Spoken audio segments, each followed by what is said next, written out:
बेटा बुलाए उनको।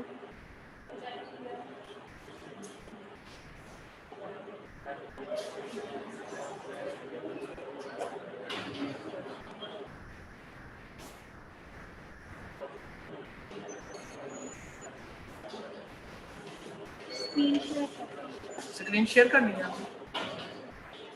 हमेशा इसमें प्रॉब्लम होती है और हमेशा मैं आपको कॉल क्योंकि आप उसको रिसीव नहीं करते हो और आप कहते हो कि गूगल पे खोलें। गूगल इस क्लास में नहीं खुलता, आपको देख लो खुलता है मैम। ये मेरे सामने खुल हर आप दफ़ा बेटा की बात इसे एंड करना आपको। इसको मैं कैसे एंड करूँ? तो बात सुनिए ना, अपना 5 मिनट इतने लेंथी टॉपिक्स होते हैं और आप मेरे 10 मिनट हर दफ़ा ज़ाया करते हो। ये देखो खुल रहा है, खुल रहा है बेटा, मुझे बताओ खुल रहा है कि नहीं? और अगर फायरफॉक्स की है तो आप एप्लीकेशन डिलीट कर दो अगर उसमें प्रॉब्लम है।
अस्सलाम वालेकुम बेटा, आवाज आ रही है? Yes ma'am.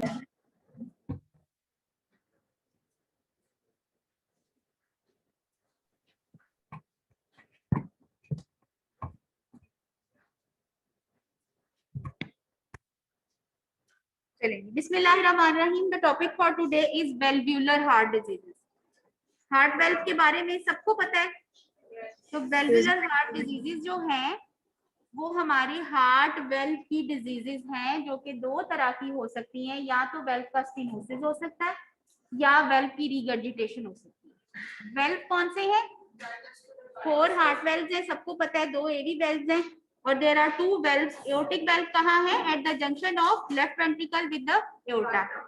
और जो है वो पल्मोनरी वेल्व कहाँ पे है? At the junction of right ventricle with the pulmonary artery. ठीक है। और एवी वेल्व जो है वो right sided atrioventricular valve जो है वो कौन सा? Tricuspid valve. और left side of the heart पे लेफ्ट एट्रियम और लेफ्ट वेंट्रिकल के दरमियान है बाइकस्पिड वेल्व।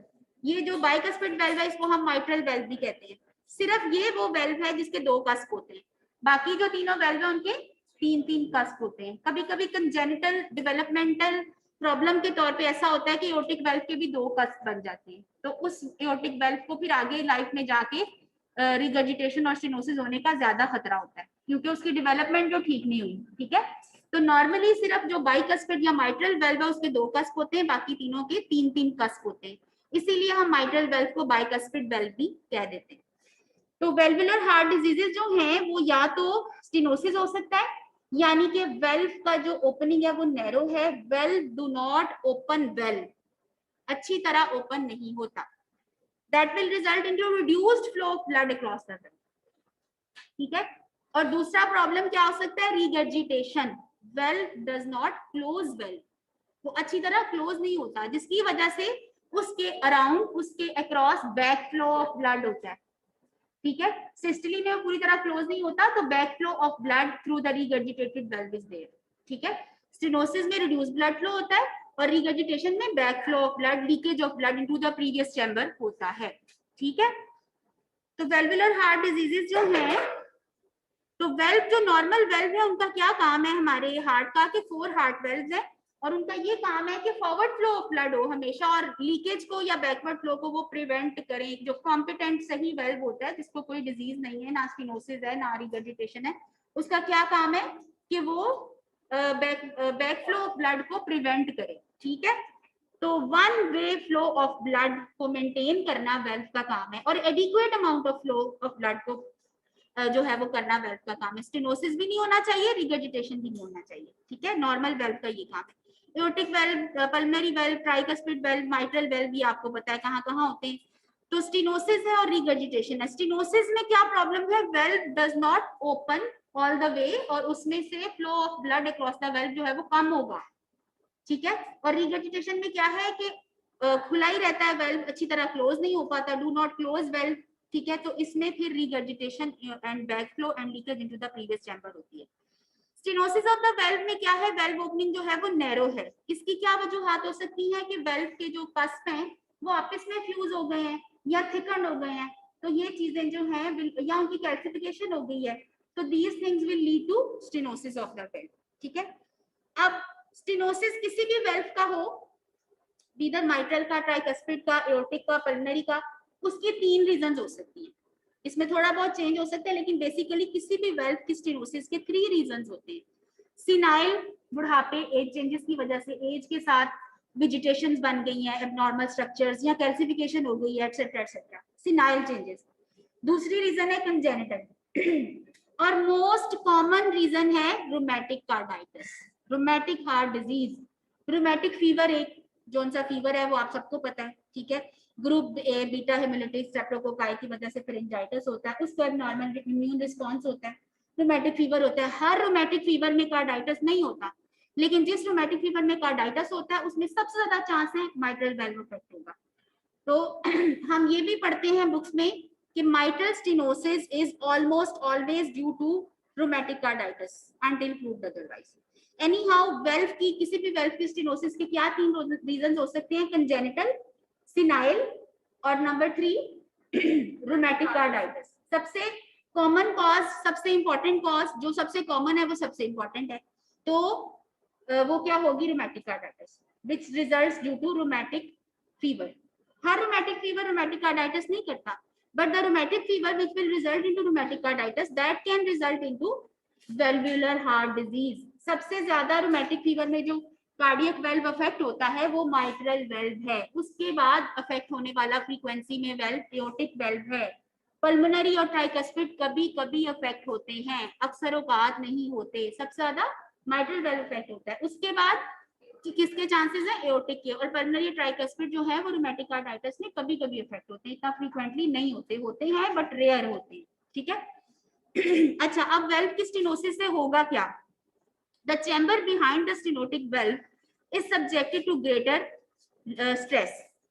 फॉर एग्जांपल हम माइट्रल स्टेनोसिस पढ़ रहे हैं, माइट्रल स्टेनोसिस में there is stenosis of the mitral valve, normal area जो है माइट्रल वेल्व का है वो 5 सेंटीमीटर स्क्वायर होता है डायस्ट्री में, सीवियर स्टेनोसिस में वो 1 सेंटीमीटर स्क्वायर तक स्टेनोज हो जाता है। तो कितना डिफरेंस है एरिया में, इसमें से क्या ब्लड जाएगा, तो माइट्रल वेल्व कहाँ पे है, लेफ्ट एट्रियम और लेफ्ट वेंट्रिकल के दरमियान में स्टेनोज्ड वेल्व है।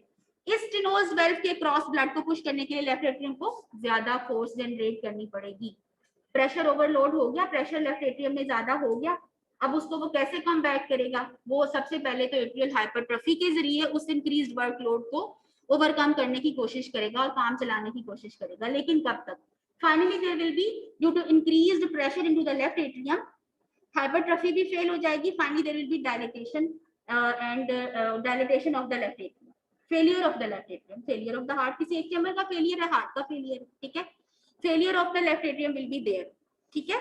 तो जो पिछला वाला जो चैम्बर होता है that is subjected to increased stress, increased pressure, must generate more pressure, that is work hard to force the blood through the stenosed valve. Initially the heart compensate for the additional workload by gradual hypertrophy, जो muscle ज्यादा इस्तेमाल होगा उसकी hypertrophy होगी, जो कम इस्तेमाल होगा उसकी एट्रोफी होगी, and finally dilatation and heart failure. Hypertrophy भी कब तक काम चलाएगी, finally there will be dilatation and heart failure, ठीक है। तो स्टेनोसिस में ये इफेक्ट्स होते हैं। रिगर्जिटेशन में क्या होता है, लीकेज एंड बैकफ्लो, उसमें प्रेशर ओवरलोड था, इसमें वॉल्यूम ओवरलोड होगा, ठीक है। एक माइट्रल वेल्व जिसकी रिगर्जिटेशन है तो उसमें क्या होगा कि सिस्टली में left ventricle when it will push blood into the aorta तो आधा ब्लड तो वापस लेफ्ट एट्रियम में ही चला जाएगा across a regurgitated mitral valve. Mitral valve पूरा क्लोज ही नहीं होता, तो सिस्टली में जहां सिर्फ एओर्टा में ब्लड जाना चाहिए इजेक्शन फ्रैक्शन, ताकि कार्डियक आउटपुट अच्छा बने, पूरी बॉडी को ब्लड सप्लाई करना है लेफ्ट वेंट्रिकल की कॉन्ट्रैक्शन में, तो वहां पे आधा ब्लड कुछ परसेंटेज जो है वो वापस लेफ्ट एट्रियम में चली जाएगी, तो लेफ्ट एट्रियम में प्रेशर बढ़ जाएगा, volume overload will be there, ठीक है। तो ये होता क्यों है, due to scarring and retraction of the valve leaflets और weakening of the supporting structures. ये क्या चीजें हैं, chordae tendineae and papillary muscles आपने एनाटॉमी में पढ़े हैं कि these are the supporting structures of cardiac valves. ये जो है कार्डियक वेल्व को ओपन क्लोज होने में हेल्प करते हैं और इनका अच्छा फ्लेक्सिबल होना, डिजीज फ्री होना वेल्व के प्रॉपर फंक्शन के लिए बहुत जरूरी है। अगर इस एरिया में एमआई हो जाता है पेशेंट को तो this chordae tendineae will be dead, they will be weak, they will not be able to close the valve, support the valve properly, okay, so that is why there will be regurgitation of valve in case of myocardial infarction because the involved area is dead, there is infarction of the involved area in MI, ठीक है। तो वो involved area तो function ही नहीं कर रहा जो MI में dead हो चुका है, तो if the MI portion involves a heart valve तो उस valve की regurgitation हो जाएगी। मैंने शुरू में आपसे कहा कि स्टेनोसिस किसी भी वेल्व का हो उसकी 3 रीजंस होती हैं, number 1 rheumatic carditis, number 2 senile बुढ़ापे के changes, number 3 congenital by birth defect है, ठीक है। जब रिगर्जिटेशन की कॉजेस की बात आती है तो यही तीनों रिगर्जिटेशन भी कर सकती है, यही तीनों पैथोलॉजीज कंजेनिटल, सिनाइल और रूमेटिक कार्डाइटिस ये रिगर्जिटेशन भी कर सकती हैं, प्लस 3 और मसले इसमें रिगर्जिटेशन की टियोलॉजी में या कॉजेज में। वो 3 मसले क्या है, नंबर 1 इन्फेक्टिव एंडोकार्डाइटिस, इन्फेक्शन जब हो के खत्म भी हो जाए तो पीछे क्या रह जाता है, फाइब्रोसिस, फंक्शन प्रॉपर तो नहीं रहता ना। क्रॉनिक इन्फ्लेमेशन अगर सेटल भी हो जाए तो पीछे फंक्शनल डिसेबिलिटी रह जाती है, ठीक है। तो इन्फेक्टिव एंडोकार्डाइटिस जब अगर मतलब एंडोकार्डियम का होगा उसमें जोन सा वेल्व आ रहा है उसकी रिगर्जिटेशन हो सकती है, ठीक है। एक और क्या रीजन है, ट्रॉमा, ट्रॉमा किसमें होगा, एमआई में, MI में कॉर्डी टेंडनी और पेपिलरी मसल्स का ट्रॉमा ही होगा ना कि वो एरिया डेड हो जाएगा, नॉन फंक्शनल हो जाएगा, तो MI ट्रॉमा कह लें उसको। और syphilis which is an infection caused by ट्रिपोनीमा pallidum, ठीक है। तो सिफिलिस जो है वो भी एओर्टिक रूट की डायलिटेशन करता है और एओर्टिक पैथोलॉजी करता है और कार्डाइटिस करता है। तो syphilis can also be a reason for regurgitation of a cardiac valve. तो स्टेनोसिस की वो 3 रीजंस थी, रिगर्जिटेशन की भी वो 3 रीजन है, plus infective endocarditis, plus syphilitic aortitis या सिफिलिस, प्लस जो है ट्रॉमेटिक कॉज मायोकार्डियल इंफार्क्शन, ठीक है। तो ये सारी जो कॉजेज हैं ये रिगर्जिटेशन का बायस बन सकती हैं। फिर रिगर्जिटेशन में हम पढ़ते हैं कि क्या होता है।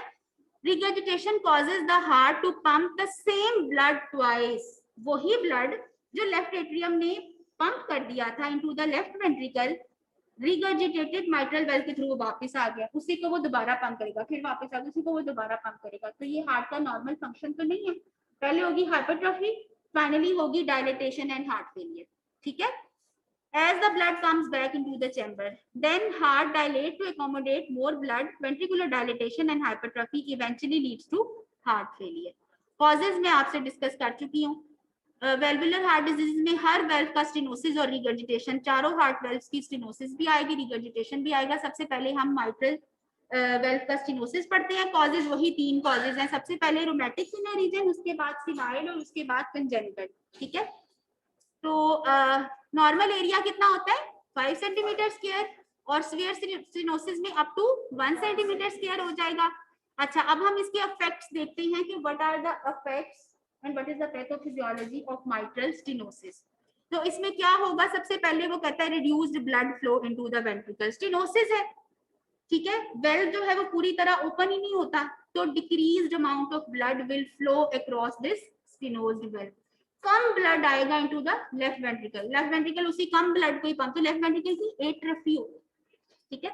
अच्छा, अब कम ब्लड आ रहा है तो इसमें ज्यादा ब्लड रह रहा है और इसको फोर्स भी ज्यादा जनरेट करनी पड़ रही है स्टेनोज्ड वेल्व के क्रॉस ब्लड पंप करने के लिए, तो इसका वॉल्यूम ओवरलोड भी हो रहा है, प्रेशर ओवरलोड भी हो रहा है। अब ये लेफ्ट वेंट्रिकल में जो ब्लड आ रहा है ये आ कहां से रहा है, पल्मोनरी में। जो लेफ्ट एट्रियम में ब्लड आ रहा है वो कहां से आ रहा है, पल्मोनरी, ठीक है। तो अगर लेफ्ट एट्रियम का प्रेशर बढ़ेगा तो पल्मोनरी वेस्कुलर बेड का प्रेशर बढ़ेगा, पल्मोनरी कंजेशन होगी, पल्मोनरी हाइपरटेंशन हो सकती है, पल्मोनरी वास्कुलेचर में प्रेशर बढ़ जाएगा, उससे क्या होगा, पल्मोनरी कंजेशन, ठीक है, डिस्निया, शॉर्टनेस ऑफ ब्रेथ, ठीक है, खास तौर पे एक्टिविटी पे, ठीक है। तो pulmonary vasculature will leak, pulmonary vasculature में जब ब्लड फ्लो जो है वो उसका ज्यादा रहेगा, पल्मोनरी कंजेशन रहेगी, it can lead to pulmonary hypertension. अच्छा, अब लंग्स में ब्लड जो है वो हार्ट का कौन सा चैम्बर है जो लंग्स में ब्लड भेज रहा था, राइट वेंट्रिकल। तो अब ये जो हाई प्रेशर वाली पल्मोनरी वास्कुलेचर है इसमें ब्लड को पंप करने के लिए राइट वेंट्रिकल को क्या ज्यादा काम नहीं करना पड़ेगा, that will result into right ventricular hypertrophy. यानी हमने क्या देखा कि लेफ्ट हार्ट का प्रॉब्लम था, उसने लंग्स को खराब किया, लंग्स जब भी खराब होंगे राइट हार्ट खराब होगा, और राइट हार्ट के फीचर्स खराब होने की क्या होती है, राइट हार्ट फेलियर के फीचर्स क्या होते हैं, एडीमा, एसाइटिस, ठीक है। एसाइटिस क्या है, normal accumulation of fluid in the peritoneal cavity, ठीक है, और एडीमा क्या है, पीडल एडीमा, ठीक है, या जो ज्यादा सीवियर केसेस में पेरी ऑर्बिटल और एनएसआर का क्या है, जनरलाइज्ड बॉडी एडीमा, जितना सीवियर केस होगा उतना ज्यादा एडीमा होगा। These are the clinical features of right heart failure. तो हमने देखा कि हर तरह की lung disease right heart failure करेगी, हर तरह की lung disease right heart failure करेगी, चाहे वो वास्कुलर हो या लंग का जो पेरेंट कायमा है वो पैथोलॉजी उसकी हो। तो फॉर एग्जांपल क्रोनिक ट्यूबरकुलोसिस वो भी राइट हार्ट फेलियर करेगी। लंग्स जब भी खराब होंगे राइट हार्ट फेलियर का बायस बनेंगे, ज्यादा जब खराब होंगे लॉन्ग स्टैंडिंग केसेस, ठीक है। हालांकि मसला कहाँ से शुरू हुआ था, माइट्रल स्टेनोसिस से, और कहाँ तक पहुंच गया, राइट हार्ट फेलियर, ठीक है। तो this is the sequence of events. तो पहली बात reduce blood flow into the ventricles, दूसरी बात एट्रियल हाइपरट्रोफी, समझ आ गई कि एट्रियल हाइपरट्रोफी क्यों होती है। Blood backs up into the pulmonary veins, जब लेफ्ट एट्रियम पूरी तरह खाली नहीं हो पाता तो पल्मोनरी वेसल्स की तो कंजेशन होगी, ठीक है, पीछे ब्लड का स्टेसिस होगा, pulmonary vessels will contain more amount of blood than normal, ठीक है। तो इससे क्या होगा, pulmonary hypertension, that will lead to right heart failure eventually. समझ आ गई? अच्छा, अब एक बड़ी इंपॉर्टेंट बात ये है कि मैंने आपसे कहा कि लेफ्ट वेंट्रिकल जो है उसकी हाइपरट्रफी होगी शुरू में कंपनसेशन के लिए, फाइनली उसकी डायलेटेशन और फेलियर होगा, उसमें फिर एट्रियल फिब्रिलेशन का रिस्क बहुत बढ़ जाएगा। What is atrial fibrillation? It is an arrhythmia. Heart normal कैसे पंप करता है? एट्रियल फिब्रिलेशन में कैसे पंप करेगा? कोई कॉन्ट्रैक्शन आ जाएगी, कोई नहीं आएगी। This is arrhythmia. This will increase the risk of ventricular tachycardia which is fatal in most of the cases. Seconds में डेथ हो जाती है, हाइपोटेंशन हो जाती है ना, प्रेशर ही नहीं जनरेट कर पाता, ब्लड प्रेशर ही नहीं जनरेट कर पाता, हार्ट फेलियर हो जाता है, डेथ हो जाती है। तो हम नहीं चाहते कि एट्रियल फिब्रिलेशन हो। अच्छा, अब हो गई, अब कैसे पता चलेगा? Palpitations, awareness of heart beat, patient को पैल्पिटेशन होंगी और ईसीजी और जो है पल्स ऑक्सीमीटर पे डायग्नोसिस बन जाएगा। अच्छा, अब इसमें आपको पता है कि जब भी एरिथमिया होगा या जब भी ब्लड का स्टेसिस होगा, वहां क्या बनेगा? क्लॉट। तो एट्रियल फिब्रिलेशन में there is an increased risk of thromboembolic complication. Thrombo का मतलब formation of clot in the left atrium, embolic का मतलब वो जो क्लॉट है वो सिस्टेमिक एम्बोलाइजेशन हो सकती है, वो ब्रेन में जा सकता है, किसी आर्टरी में जा सकता है, लिम्स में जा सकता है और वहां जाके इस्कीमिया और इन्फेक्शन कर सकता है, स्ट्रोक ब्रेन में कर सकता है। तो हम नहीं चाहते कि ये काम हो। तो एट्रियल फिब्रिलेशन जब होती है तो फिर हम पेशेंट को एंटीकोएगुलेंट पे डालते हैं ताकि उसमें क्लॉट ना बने, थ्रोम्बोएम्बोलिज्म ना हो। ठीक है, तो यही चीज वो यहाँ कह रहा है कि atrial fibrillation due to progressive dilatation. देखिए, जब चैम्बर हार्ट का डायलेट कर जाता है ना, ये जो रिदम है नॉर्मल, ये कौन है? एसए नोड, एवी नोड, और ये सिग्नल देते हैं नर्व, जो नर्वस सिस्टम हार्ट का अपना है जो उसके रिदम को नॉर्मल रखता है।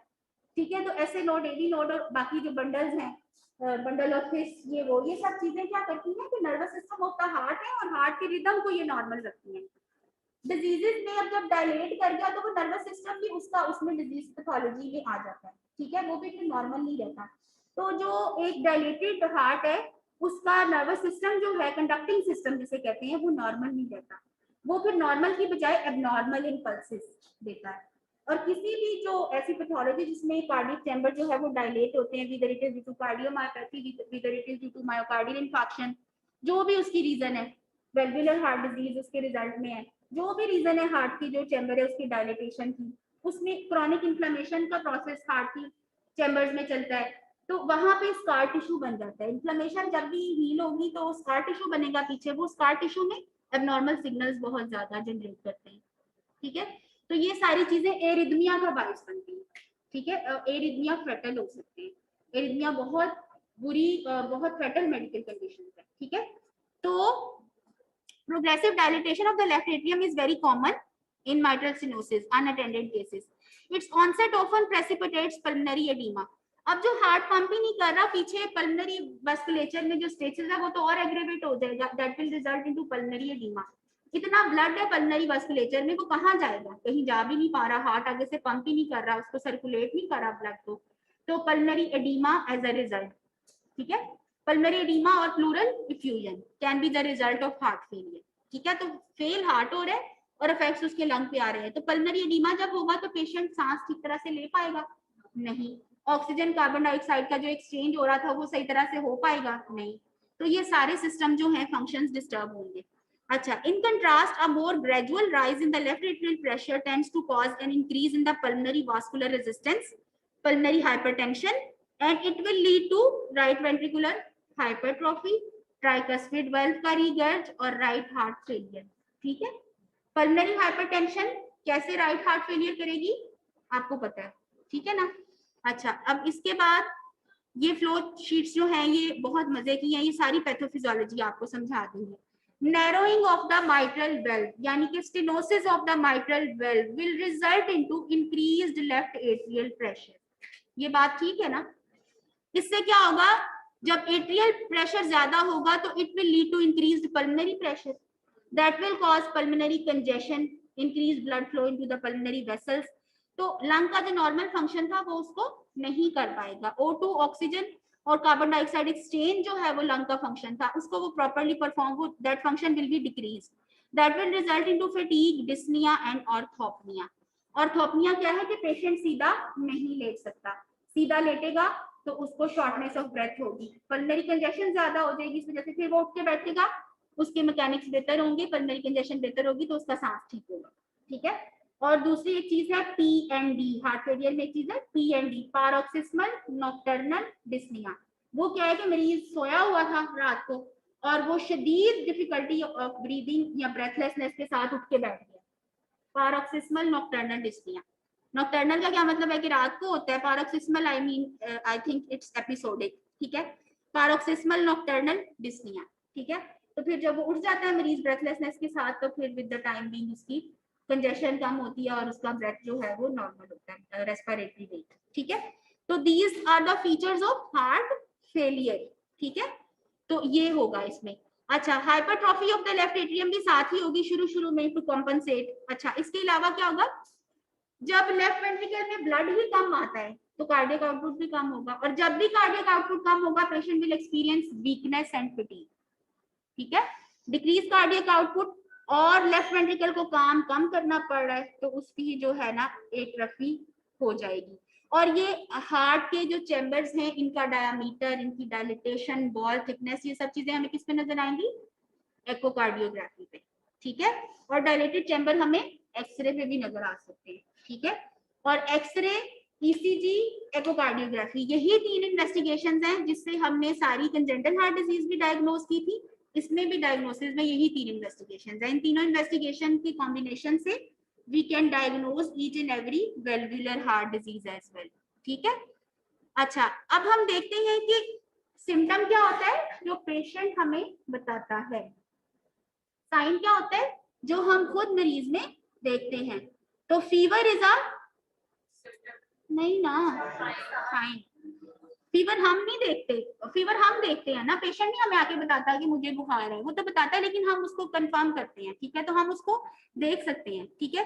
पेन क्या है, पेन सिम्टम है, पेन जो पेशेंट ने हमें आके बताना और हम उसे एवेलुएट नहीं कर सकते, जैसे पेन, तो वो सिम्टम है, ठीक है। और जिसे हम इवेलुएट कर सकते हैं, हाई ब्लड प्रेशर है या जो है वो टेंडन रिफ्लेक्सेस हैं, ठीक है, या जो है वो फीवर है, ठीक है, इस तरह की चीजें क्या है, साइन। तो ब्रेथलेसनेस और कफ होगी जब पेशेंट को पल्मोनरी कंजेशन होगी, पल्मोनरी ब्लड फ्लो इंक्रीज होगा तो patient will experience SOB, shortness of breath, difficulty in breathing, dyspnoea. और कफ क्या है, any irritation to the lower respiratory tract, कफ, ठीक है, will result into can cause cough. Any irritation to upper respiratory tract, hiccup, ठीक है। तो chest pain will be due to pulmonary hypertension, haemoptysis will be due to pulmonary congestion, इतना blood है lungs की blood vessels में, और उसके साथ फ्रॉथी स्पूटम, ठीक है, ब्लड स्टेन स्पूटम, ये चीजें भी आ सकती हैं in case of pulmonary oedema. There is more blood in the lung vasculature ना, तो that can result into pulmonary oedema, और वो पल्मोनरी एडिमा जो है वो ब्लड स्टेन भी हो सकता है, पेशेंट कफ करे तो हेमोप्टाइसिस क्या होता है, ब्लड इन स्पूटम। हेमाटोमेसिस क्या होता है, ब्लड इन वोमिटस, ब्लड इन वोमिटस होता है हेमाटोमेसिस, और ब्लड इन स्पूटम होता है हेमोप्टाइसिस, ठीक है। अच्छा जी, तो फटीग, और फटीग किसकी वजह से होगी, लो कार्डियक आउटपुट की वजह से, ठीक है। तो एडिमा और एसाइटिस राइट हार्ट फेलियर के फीचर्स में से है, क्लिनिकल फीचर्स में। पेल्पिटेशन अगर किसी पेशेंट को है तो उसकी क्या वजह हो सकती है, एट्रियल फिब्रिलेशन, ठीक है। और it can also result into thromboembolic complication in case of atrial fibrillation, ठीक है। तो हमने देखा कि एक एक साइन जो है उसकी वजह से कौन सा सिम्टम आता है, जो साइन, ये साइन है ना, ये हम देखते हैं, ठीक है, ये साइन है, ये हम देखते हैं, तो उसकी वजह से ये सिम्टम आते हैं, ठीक है। So these are the clinical features of mitral stenosis, these are the clinical features of mitral stenosis, ठीक है। क्लिनिकल फीचर्स में दोनों चीजें आती हैं, साइंस भी और सिम्टम्स भी। यहाँ तक कुछ मुश्किल है किसी को, यहाँ तक आप मेरे साथ हैं, चलिए आगे हम देखते हैं कि माइट्रल फेशिस क्या होता है। डाउन फेशिस तो आप सबको पता है, ठीक है, कि ऐसे इसका स्लैंडिंग एंगल है और ये है और वो है, डाउन फेशिस के बारे में तो सबको पता है ना। ऐसे ही माइट्रल फेशिस भी होता है, मेलर फ्लशिंग होती है, रेडनेस ऑफ द चीक्स होती है, या उसको मेडिकल लैंग्वेज में कहते हैं मेलर एरिया, ये चीक का एरिया जो है इसके नीचे मेलर बोन्स होती है, मेलर एरिया इसकी फ्लशिंग विद ब्लड, ये रेड कलर का होता है। क्यों? हमने पीछे पढ़ा कि कार्बन डाइऑक्साइड और ऑक्सीजन का जो एक्सचेंज था वो प्रॉपर नहीं हो पाता, जिसकी वजह से क्या होगा, कार्बन डाइऑक्साइड रिटेंशन होगी। Carbon dioxide is a vasodilator that will dilate the cutaneous blood vessels। तो यहाँ पे वो ब्लड वेसल्स को डायलेट करेगा, जिसकी वजह से we will get the mitral fasciitis, dilatation of the cutaneous blood vessel, redness of the cheeks। तो इसको क्या कहेंगे, मेलर फ्लशिंग कहेंगे या माइट्रल फेशिस कहेंगे। ठीक है, साइंस हम पढ़े हैं कि हम पेशेंट जब हमारे पास आया है तो हम क्या क्या देखेंगे, उसमें कौन कौन सी चीजें हैं जो हमें नजर आएंगी या हमें एग्जामिनेशन पे हमें मिलेंगी, that are signs. Atrial fibrillation मिल सकता है एमएस के पेशेंट में, माइट्रल फेशिस मिल सकता है, abnormal flushing of the cheeks. Auscultation हम करेंगे तो हमें लाउड फर्स्ट हार्ट साउंड मिलेगी। अच्छा, आगे हम areas of the heart, auscultation areas of the heart भी पढ़ते हैं, but I would like to tell you some basics about this कि एपेक्स बीट जो है वो कौन से हार्ट के चैम्बर से बनती है, लेफ्ट वेंट्रिकल से, लेफ्ट वेंट्रिकल से एपेक्स बीट बनती है। ठीक है, अच्छा, एपेक्स बीट को हम पेल्पेट करते हैं जरूर प्रीकॉर्डियम के एग्जामिनेशन में, पेशेंट के चेस्ट पे हाथ रख के। एपेक्स कहाँ हमें मिलता है, नॉर्मल पेशेंट का, नॉर्मल बंदे का जिसका हार्ट डायलेटेड डिस्प्लेस्ड नहीं है, तो एपेक्स हमें बीट, एपेक्स बीट को हमने पेल्पेट करना है। पेल्पेट का क्या मतलब होता है कि हम फील कर सकते हैं, वी कैन फील इट। जैसे यहाँ पे कोई बड़ा सा कोई मैस है तो हम फील कर सकते हैं ना, ऐसे एपेक्स बीट को हम फील करते हैं। कहाँ पे फील करेंगे, मिड क्लेविकुलर लाइन। ये मैंने आपसे पूछना है कि एपेक्स बीट कहाँ मिलेगी, हर वाइवा में, हर चीज में पूछना है, because it is so important in your clinical practice. तो मिड क्लेविकुलर लाइन में, फोर्थ या फिफ्थ इंटरकॉस्टल स्पेस में, 1 centimetre medial to the mid clavicular line. चलो 1 सेंटीमीटर मीडियल नाम बताएं, मिड क्लेविकुलर लाइन, फोर्थ और फिफ्थ इंटरकॉस्टल स्पेस, दोनों में से कुछ भी बता दें। Fourth intercostal space, mid clavicular line, fifth intercostal space, mid clavicular line, या आप बहुत ही बेहतरीन करके बताएं कि फोर्थ और fifth intercostal space, mid clavicular line, 1 centimetre medial to the mid clavicular line. तो ये इसकी कंप्लीट डेफिनेशन होगी। वहां पे जब हम ऐसे उंगली का ये जो होता है ना, ये हम इस जगह पे रखते हैं और हमें एपेक्स बीट मिलती है। अब नॉर्मल एपेक्स बीट ना तो टेपिंग होती है ना हीविंग होती है। टेपिंग का क्या मतलब है कि दरवाजा बंद है, मैं दूसरी तरफ से खटका रही हूँ और आप इधर से फील कर रहे हैं, वो है टेपिंग एपेक्स बीट, वो इसमें मिलती है एमएस में, mitral stenosis tapping apex beat में। ये मैं आपको बताना, वो फील करने पे आपको पता चलेगा। वो नॉर्मल होती है, आई मीन कि ना वो टेपिंग होती है ना वो हीविंग होती है। अब मैंने आपको बताया कि टेपिंग कैसे होती है, जैसे बंद दरवाजे की दूसरी तरफ आप नॉक करते हैं तो वो क्या फीलिंग है, ऐसी होती है टेपिंग एपेक्स। हीविंग का मतलब है जो आपकी फिंगर को डिस्प्लेस करे। हीविंग का ये मतलब है कि इतनी फोर्सफुल कि वो आपकी फिंगर हर एक बीट के साथ डिस्प्लेस होती है। ठीक है, अच्छा, हाँ जी, heaving, H for heaving, left heaving, H for heaving. ये आप सुपरवाइज क्लिनिकल प्रैक्टिस में जब आई थिंक 3 में आपका कार्डियोवास्कुलर सिस्टम है ना, तब आप पढ़ेंगे अगले सेमेस्टर्स में इंशाल्लाह। अच्छा, तो ऑस्कल्टेशन में वो कहता है loud first heart sound is equal to tapping apex. Loud first heart sound कह लें या टेपिंग एपेक्स बीट कह लें, एक ही बात है। ठीक है, तो लाउड फर्स्ट हार्ट साउंड क्यों, माइट्रल वेल्व का स्टेनोसिस है ना, ओपनिंग जब हो रही थी तो हमें S1 मिल रही थी। अब ये स्टेनोज्ड वेल्व ओपन होने में ज्यादा आवाज क्रिएट करता है, अंडरस्टैंडेबल। ठीक है, तो first heart sound will be loud. तो माइट्रल रीगर्स में क्या होगा, फर्स्ट हार्ट साउंड सुनाई नहीं देगी, वेल्व तो खुला पड़ा, वो कहां से आवाज पैदा करेगी। ठीक है, तो माइट्रल स्टेनोसिस में जो एपेक्स बीट है वो हमें फर्स्ट हार्ट साउंड जो है वो हमें लाउड सुनाई देती है और रीगर्ज में सॉफ्ट सुनाई देती है, सुनाई नहीं देती। ठीक है, अंडरस्टैंडेबल।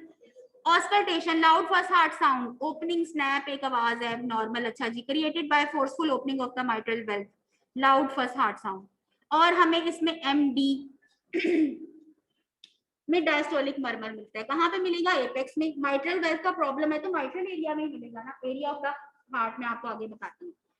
अच्छा, और इसके अलावा हम पेशेंट को एग्जामिन कर रहे हैं, हम उसकी ऑस्कल्टेशन कर रहे हैं, किसकी, प्रीकॉर्डियम की एग्जामिनेशन कर रहे हैं। प्रीकॉर्डियम क्या होता है, एक है पेरिकार्डियम जो कि कवरिंग ऑफ द हार्ट है, पेरिकार्डियम, मायोकार्डियम, एंडोकार्डियम। ठीक है, ये क्या है, प्रीकॉर्डियम, ये क्या है, area of the chest overlying the heart. Chest का वो एरिया, चेस्ट वॉल का वो एरिया जो हार्ट के ऊपर पाया जाता है उसे प्रीकॉर्डियम कहते हैं, ठीक है।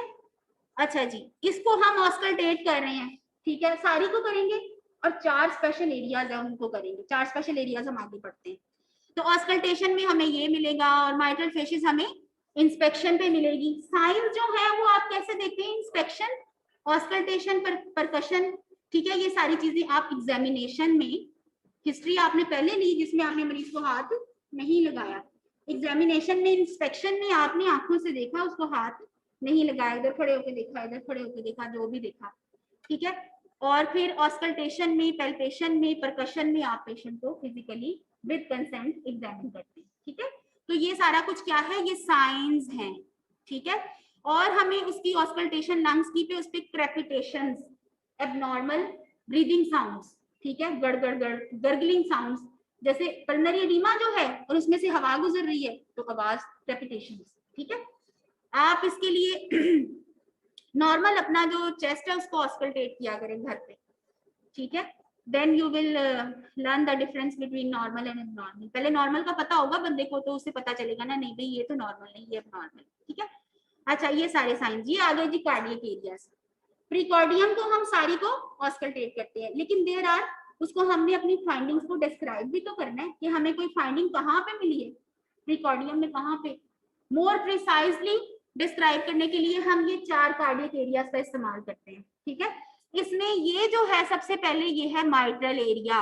ये कहाँ पाया जाता है, जहां मैंने आपको बताया मिड क्लेविकुलर लाइन और से 1 सेंटीमीटर मीडियल और 4th या 5th इंटरकॉस्टल स्पेस में जब आप पिन पॉइंट आपको एपेक्स बीट मिलेगी। और ये क्या है, माइट्रल एरिया। ये क्या है, माइट्रल एरिया। इसलिए माइट्रल वेल्व का जो स्टेनोसिस है उसकी आवाज हमें यहाँ सबसे अच्छी सुनाई देगी क्योंकि ये माइट्रल एरिया है।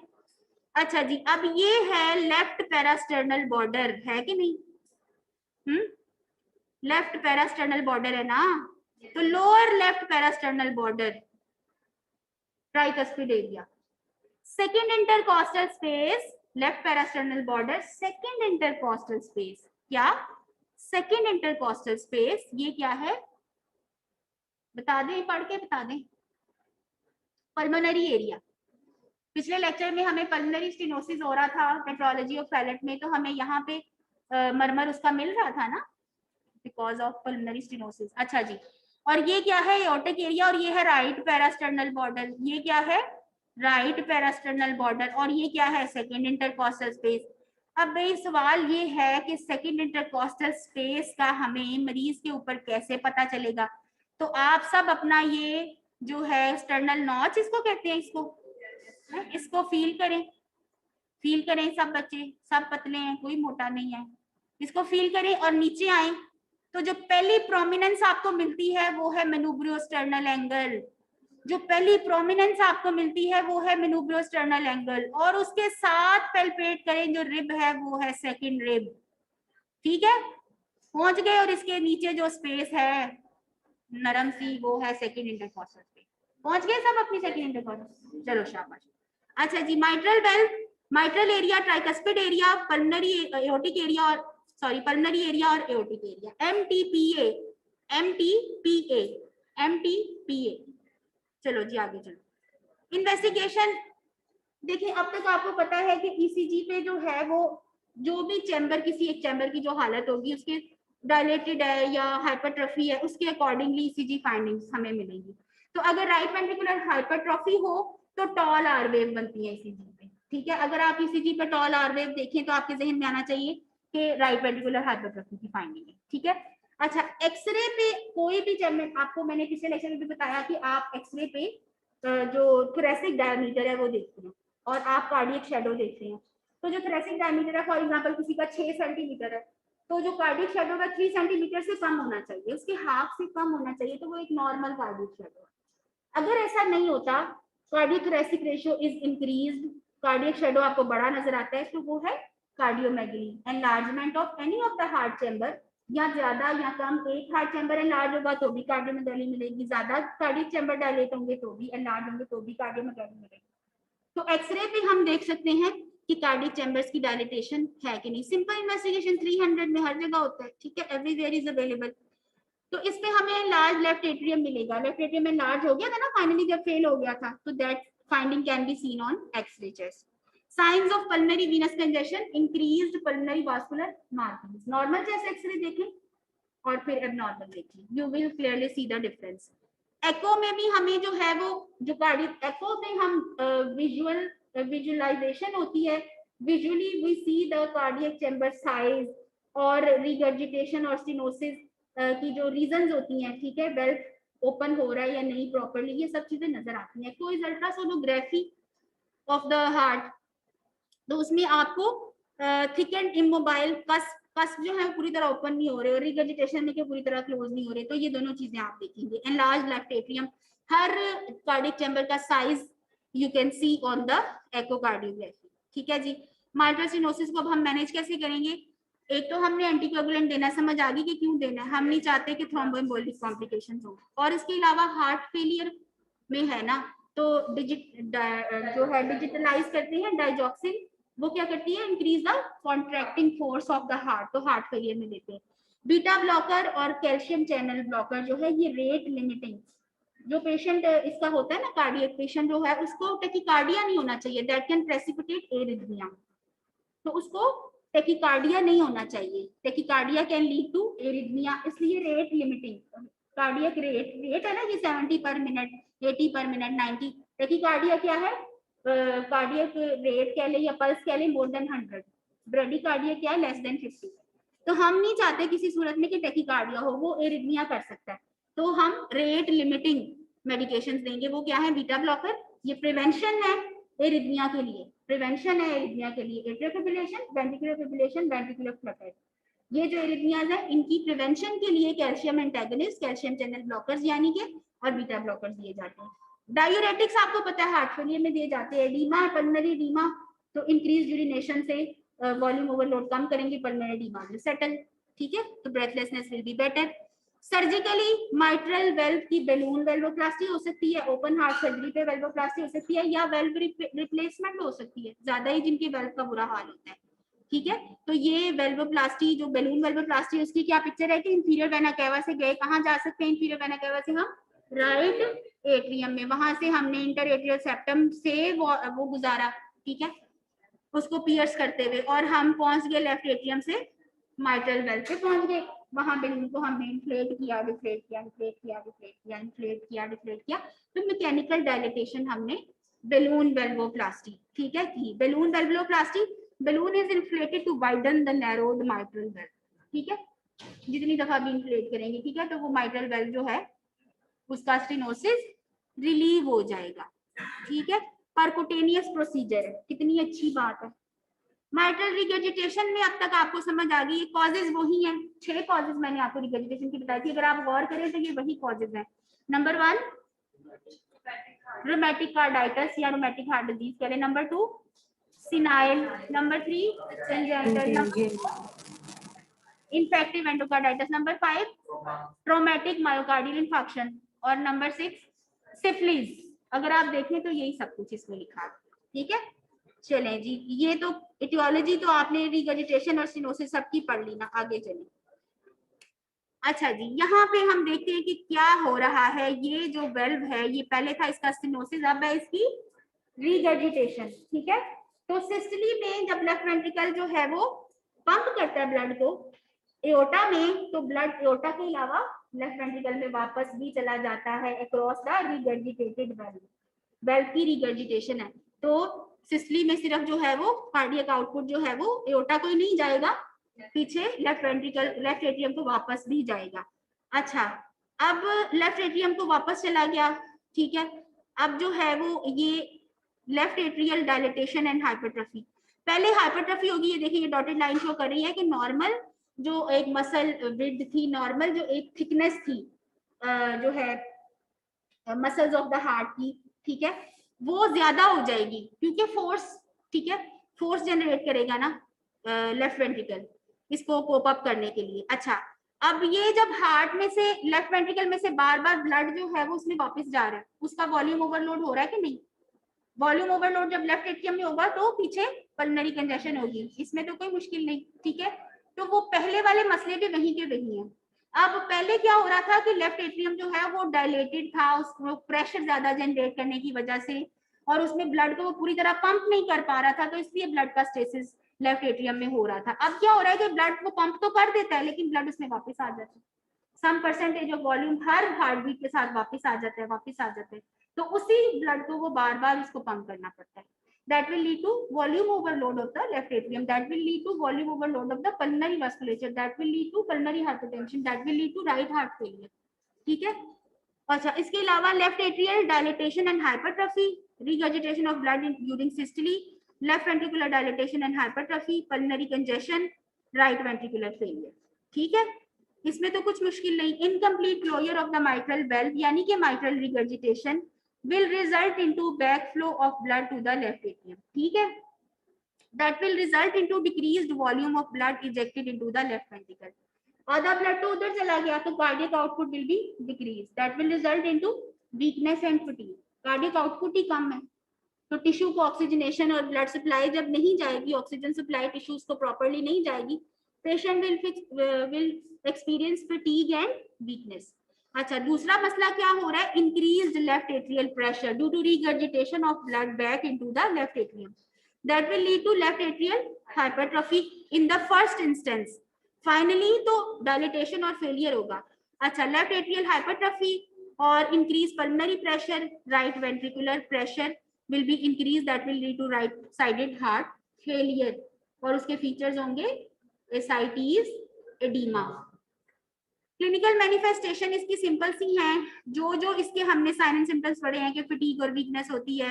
एक्सर्शनल डिस्निया का क्या मतलब है कि पेशेंट जैसे ही more than average activity show करता है, एक्सर्शन शो करता है, तो that will lead to breathlessness and cough. Exertional dyspnea, heavy काम करने पे उसको सांस चढ़ता है, वैसे नहीं चढ़ता। ठीक है। Palpitation, awareness of heart beat, ये किसमें होगा, एट्रियल फिब्रिलेशन के केस में, और एट्रियल फिब्रिलेशन के इन माइट्रल स्टेनोसिस में भी और माइट्रल रिगर्ज में भी हाई चांसेस होते हैं, बहुत ज्यादा चांसेस होते हैं ये कॉम्प्लिकेशन होने के। Oedema, ascites are the features of right sided heart failure. ठीक है, तो हर साइन एंड सिम्टम जो आ रहा है उसके पीछे उसकी रीजन है। ठीक है, तो these are the clinical manifestations और क्लिनिकल फीचर्स और sign and symptoms of mitral regurgitation. अच्छा, हाँ जी, ये बात कहाँ से आ गई बीच में, बहुत आपने बदमजा सा सवाल किया है, अजीब सी। सारा टेम्पो जो लोग इतने वो शौक से सुन रहे थे और जो बेचारा तड़प तड़प के सुना रहा था। अच्छा, उसको छोड़ो, तुम्हारा ध्यान मिनटों पे है लेक्चर की बजाय। मुझे पता है कितना हजम होगा, चुप कर जाओ तुम लोग, सारा काम खराब। अच्छा, साइंस क्या है एट्रियल फिब्रिलेशन की, सबको समझ आ गई, कार्डियोमेगाली की सबको समझ आ गई। थ्रिल क्या होता है, अब ये नई बात क्या आई है, थ्रिल। तो हमने पढ़ा था मरमर, मरमर क्या था, एबनॉर्मल हार्ट साउंड। अगर वो पेल्पेबल हो तो उसे थ्रिल कहते हैं। Thrill is a palpable murmur. Murmur जो है वैसे तो हम ऑस्कल्टेट करेंगे, लेकिन जब वो बहुत बढ़ जाएगा तो वो हमें बाहर से भी सुनाई देगा और हमें पेल्पेट भी होगा, तो उसको हम कहेंगे थ्रिल। अच्छा जी, अब मैंने आपको पहले ही बता दिया था कि S1 सॉफ्ट हो जाएगी, क्यों भाई, माइट्रल वेल्व तो बंद नहीं होता, तो फर्स्ट हार्ट साउंड कहाँ से प्रोड्यूस करेगा वो। ठीक है, तो सॉफ्ट S1, एपेक्स पे S3 सुनाई देगी। पल्मोनरी वीनस कंजेशन अगर होती है माइट्रल रिगर्जिटेशन में, तो हमें ऑस्कल्टेशन पे क्या सुनाई देंगी, बोलो ना, क्रेपिटेशंस, एबनॉर्मल ब्रेथ साउंड्स कह लें इनको। ठीक है, नॉर्मल जो हमारी ब्रीदिंग होती है वो क्या होती है, normal vesicular breathing, normal vesicular breathing. तो इसमें क्या है कि एबनॉर्मल ब्रेथ साउंड्स हमें सुनाई देंगी, these are the crepitations. Pulmonary oedema severe cases में हो सकता है, अब बहुत ज्यादा ब्लड फ्लो है अगर लंग्स में, तो वो ब्लड फ्लो कहाँ जाए, तो सीवियर केसेस में that will result into pulmonary oedema या प्लूरल इफ्यूजन्स। प्लूरल जो स्पेस है उसमें 20 ml तक फ्लूइड नॉर्मली प्रेजेंट होता है, तो प्लूरल इफ्यूजन हम कब कहेंगे, when it is more than excessive accumulation of fluid in the pleural cavity is pleural effusion. Excessive accumulation of fluid in the peritoneal cavity is ascites. Excessive fluid accumulation in the pericardial cavity is pericardial effusion. ठीक है, तो signs of pulmonary hypertension, and right heart failure final cases में कि बिल्कुल ही untreated cases में। Investigation वही 3 investigation, उस पर हमें सारी कहानी क्लियर हो जाएगी। मैनेजमेंट जो है वो मेडिकल मैनेजमेंट में बेस। अच्छा अब ये देखो, माइट्रल रिगर्जिटेशन है, कार्डियक आउटपुट पहले ही कम है, ठीक है। इजेक्शन फ्रैक्शन का क्या मैंने आपको बताया था कि नॉर्मल रेंज है 50 to 70%। इजेक्शन फ्रैक्शन का मतलब है कि एक कार्डियक साइकिल में या एक सिस्टरी में कितने परसेंट ब्लड को लेफ्ट वेंट्रिकल सिस्टेमिक सर्कुलेशन में पंप कर देता है और कितने परसेंट पीछे रह जाता है। तो मोर देन 50% ब्लड उसको पंप करना चाहिए, ठीक है। रेंज क्या है 50 to 70%। एक नॉर्मल लेफ्ट वेंट्रिकल को हर कॉन्ट्रैक्शन में, हर सिस्टमी में 50 to 70% ब्लड जो उसके अंदर मौजूद है उसको पंप कर देना चाहिए। अब यहाँ क्या हो रहा है कि आधा से ज्यादा ब्लड तो वैसे ही रिगर्जिटेशन में चला जाता है, थोड़ा बहुत जो है वो कार्डियक आउटपुट बनाता है, ठीक है। अगर ऐसे पेशेंट को सिस्टेमिक, अगर ऐसे पेशेंट को हाइपरटेंशन हो जाए तो लेफ्ट वेंट्रिकल तो बेचारा और मुसीबत में नहीं पड़ जाएगा, यानी कार्डियक आउटपुट पहले ही कम है। और ऐसे में अगर सिस्टेमिक हाइपरटेंशन हो जाती है, जिन ब्लड वेसल्स ने इस बेचारे लेफ्ट वेंट्रिकल ने पंप करना है उसमें हाइपरटेंशन भी है, तो ये तो फिर डबल डिजीज हो गई ना, उसका वर्कलोड तो और ही ज्यादा हो जाएगा। तो हम बिल्कुल बर्दाश्त नहीं कर सकते कि इस पेशेंट में हाई ब्लड प्रेशर या सिस्टेमिक ब्लड प्रेशर हो। तो S inhibitors, angiotensin converting enzyme inhibitors, इस पेशेंट का ब्लड प्रेशर कंट्रोल रखना और भी इंपॉर्टेंट है, हार्ट रेट कंट्रोल रखना और भी इंपॉर्टेंट है। डायूरेटिक्स हार्ट फेलियर में दिए जाते हैं, ठीक है, एक्सेसिव फ्लूइड ओवरलोड को कम करने के लिए। और अगर पेशेंट एट्रियल फिब्रिलेशन में है तो एंटीकोगुलेशन देंगे, डाइजॉक्सिन देंगे। अच्छा ट्रीटमेंट क्या है, माइट्रल वेल्व रिपेयर या माइट्रल वेल्व रिप्लेसमेंट। रिपेयर कर दें या नहीं रिपेयर हो सकता, रिप्लेसमेंट कर दें। एमआर जब तक ग्रेड 1 तक ये चीजें हो सकती है। एमआर जो इसकी ग्रेडिंग होती है एक्ोप्ले, ग्रेड 2 की ना रिपेयर होती है ना रिप्लेसमेंट होती है, ठीक है। तो जब तक ये थोड़े कंट्रोल में है तब तक इसका हो सकता है, अदरवाइज नहीं, ठीक है। चलो नेक्स्ट जो है एओर्टिक स्टेनोसिस और रिगर्जिटेशन में आपको पढ़ाऊंगी, और उससे नेक्स्ट आप खुद ही पढ़ेंगे, ठीक है ना। वो आपकी पल्मोनरी ट्राइकस्पिड आप खुद ही पढ़ेंगे, वो इतना ज्यादा भी नहीं है। 1 to 10 लेक्चर। मैम 7 लेक्चर भी हमारा रहता है अभी। हाँ ठीक है, आपका हाइपरटेंशन रहता है मुझे पता है, आई नो आपका लेक्चर हाइपरटेंशन वाला रहता है। और